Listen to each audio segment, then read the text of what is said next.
Hello, and welcome back to Kingdom Creator Connective Collective. And today we're talking about, do you desire to coach? One of the things that started me on my content creating journey back in 2015 was the desire. I saw a video when I was online doing college work, and I saw this woman, and she was on stage teaching, and she reminded me of like a silhouette that I desired to have. And I was listening to how she was teaching, her energy and so on and so forth. And I said, I want to coach. And it was in that moment, I talk about this in one of my podcasts, about the reason why I desired coaching and how that led me into podcasting.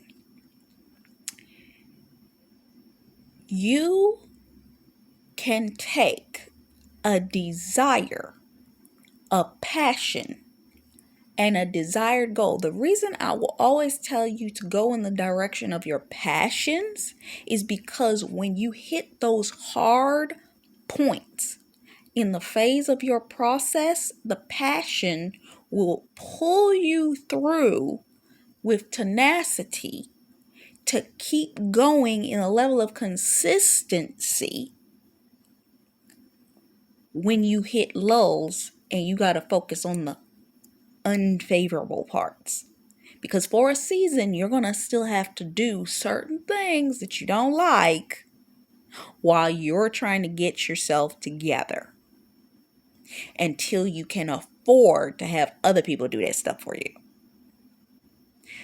Now, in today's society, because AI won't take over, a lot of people are taking the activities that they don't want to do. If they don't need to pay somebody to do it, they allow the AI to do it for them because they're using that as I don't have to pay for that gap. But AI playing games as well because of the fact that a lot of these platforms are providing the service, then switching over, oh, now you have to pay us for this. Because they'll provide it for free, and because you want to consistently get the service, now they'll make you pay an absorbent amount of money for it. Perfect example, AI Copilot and all that kind of stuff. This is why, coming back to my main point I was talking to you about, and I beat it over your head, authenticity is king, because if you do it yourself, you don't have to worry about being bogarted, taken over, or what have you by the fact that you can't afford AI when it becomes too expensive for you, because you, what did I say? Rested all the way on your creativity on AI. But yes, it looks like it's not going nowhere. So I say use it as minimally as possible, to the extent that you just are using it for a creative inspiration. Don't rest on it. I'm going to keep saying that. I'm going to be sounding like a broken record. But what's my point? You have something that you are creatively inapt to do. And because you're creatively already apt to do this, you are hardwired for it. Okay? All you're doing when you start coaching, if that is your desire, is you're turning that thing that you're already good at into a teaching point. Used to be this old quote that those that can't do teach. I actually don't find that to be a right statement, because a lot of us can do it. It's just that we got to get to that level where we can do it as freely as we want to. Because maybe the money isn't there to do it as freely as we want to, but we know how to do it. That's how we can teach it. See how that works? And the secondary to that is the fact that because we are 5 or 6 or 7 steps ahead of who we are teaching, we have the ability to teach you because we already know. This is why this AI society is dangerous, because Now you got a bunch of people that don't know what they're doing, but they can fake it till they make it because of the fact that AI is taking up the space because the computer can say anything. Don't rest your laurels on the computer. Do the work yourself. Do you hear what I'm saying? I need you to figure out what it is that you are good at and work in that direction. Do you know what you're good at? And you do not have to be a Harvard graduate in order to do this, but just like I said, you can be a couple steps ahead. And you could have 1,000 hours. I have a YouTube channel that I almost have 1,000 videos on. And if I was to add those videos to the videos that are actually on this channel, I probably do have 1,000 hours worth of live content or video content. And if I calculate the old channels I do have 1,000 hours. So, how are you going to do this if you want to build something? Recognize your zone of genius. How many times have I had to say this? Once you recognize that zone of genius, look at your offshoots. How can you outline what you're good at? How can you use your skill set in the areas that you love doing it? Maybe I know I like cooking, so I cook, and when I'm cooking, I'll stop momentarily, take a short 10-second video of my food every interval of my cooking process, and I'll throw up a 12-second Instagram video. Or maybe I like to write, but I don't like to sit and type all of my posts. I like to dictate. When I dictate, it's easier for me. So I'll take one day and dictate a ton of content and then turn around that I got wise after I dictated an entire piece of information, and then couldn't find it on my phone, which I'm still crying to this day for.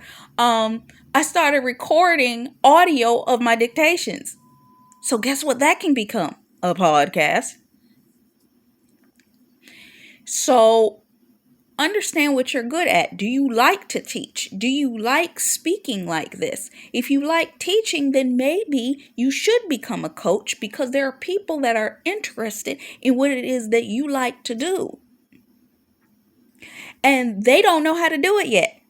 So they actually are interested in coaching. So this is what I'm going to ask you. If you'd like coaching in this, I want you to put a series of emojis in the comment section that are a notebook. I think it's a pen, and I'm seeing a money bag. I don't know why I'm seeing a money bag, but go ahead. Do that. Do it. What's good for you. Any of the emojis that mean learning. And next to that, put the hashtag BARE, B-A-R-E, fruit, F-R-U-I-T. Post that in the comments if you are interested in getting coaching. And I'll go back and look at it if I see it. So, with that being said, build a coaching program. What's stopping you? Who's stopping you? What world are we living in? Take what you do and create an actionable step outline. Create a business plan for it. Then turn that into a website.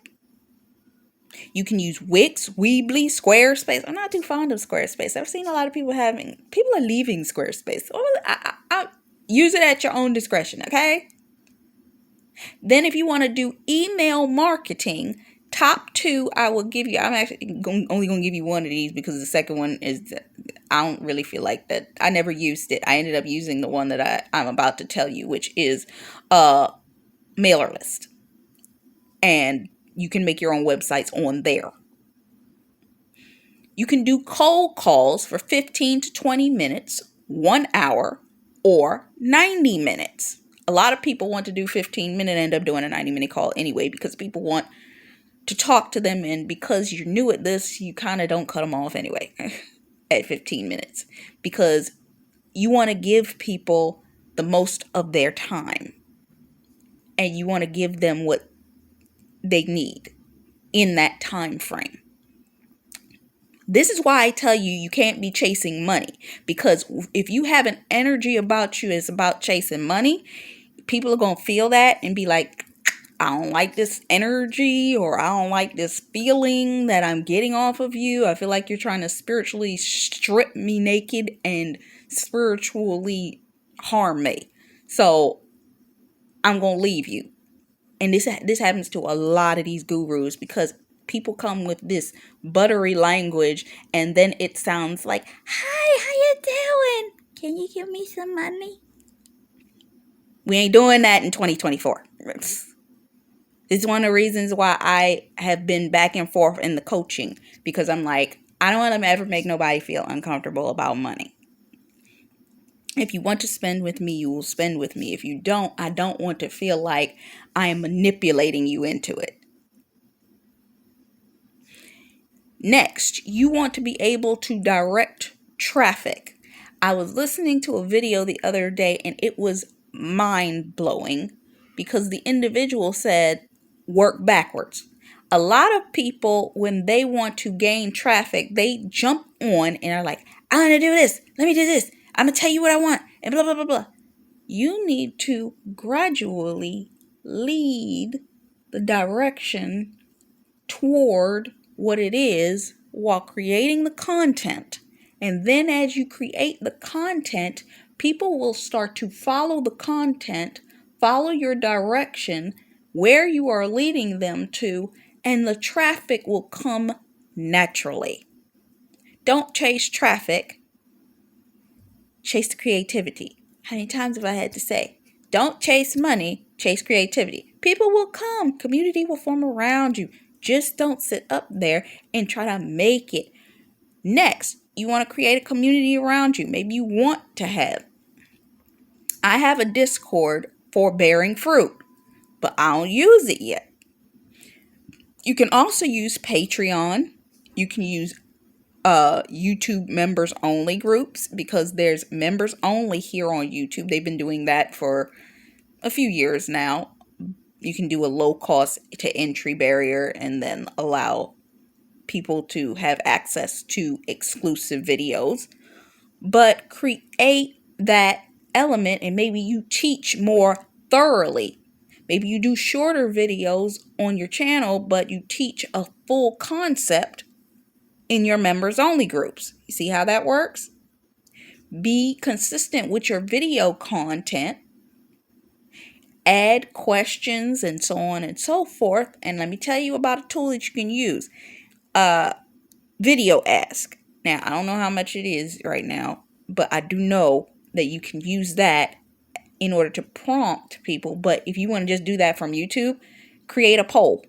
Create a poll. I use the poll surveys on all of the things that I create on social media.